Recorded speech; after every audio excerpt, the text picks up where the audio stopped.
పచ్చి మిరపకాయ ముక్కా చెక్క రుచికి సరిపడా, కరివేపాకు 2 టేబుల్ స్పూన్, కరివేపాకు 2 టేబుల్ స్పూన్, సన్నగా కట్ చేసిన కొత్తిమీర ఆకు 2 టేబుల్ స్పూన్,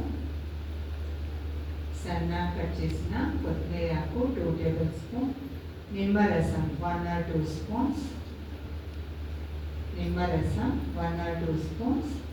ఇంకా పోపుకి జీలకర్ర, పొట్టు మినపప్పు, పచ్చెనపప్పు, కలర్ కోసం కొద్దిగా పసుపు, మ్యాంగో పొడి, మామిడికాయ పొడి.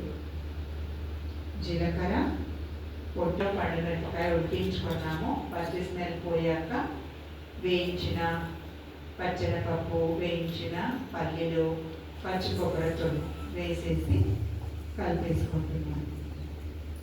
ఇందులోనే నిమ్మరసం కొత్తిమీర వేసేసి చల్లగైన తర్వాత గ్రైండ్ చేసుకోండి. గ్రైండ్ చేసుకోవడానికి అవసరం పడితే పెరుగు కానీ మజ్జిగ కానీ వాడుకోండి.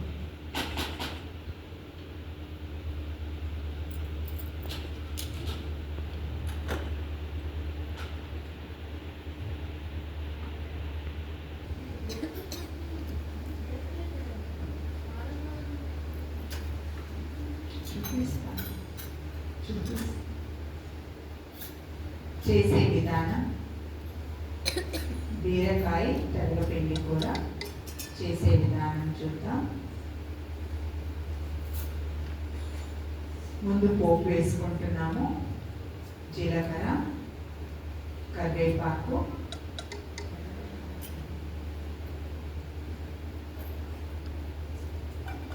ఇది డ్రై రోస్ట్ లేదా మీగడ వేసుకొని రోస్ట్ చేసుకోవచ్చు. పచ్చెనపప్పు, పొట్టు మినపప్పు వారానికి సరిపడా మనం ముందే వేయించి పెట్టుకుంటాము. లో ఫ్లేమ్ లేదా మీడియం ఫ్లేమ్లో వేయించి పెట్టుకుంటే అప్పటికప్పుడు లాస్ట్లో యాడ్ చేసుకోవచ్చు.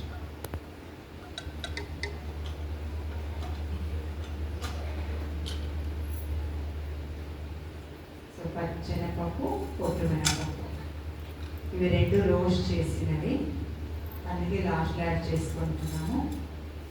నేను చేయలేదంటే ముందు ఇవి రెండు రోస్ట్ చేసుకుని తర్వాత జీలకర్ర, కరివేపాకు వేసుకుంటాం. ముక్కలు పోపు వేసిన తర్వాత బీరకాయ ముక్కలు వేసేసుకున్నాము.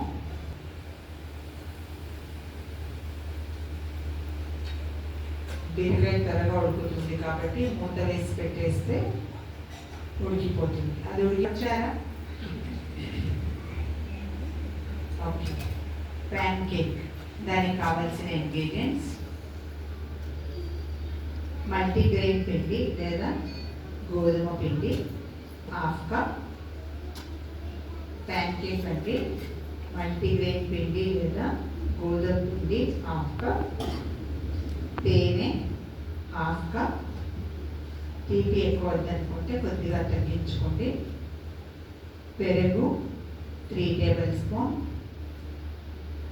పెరుగు 3 టేబుల్ స్పూన్, బేకింగ్ పౌడర్ 1 చిటికెడు,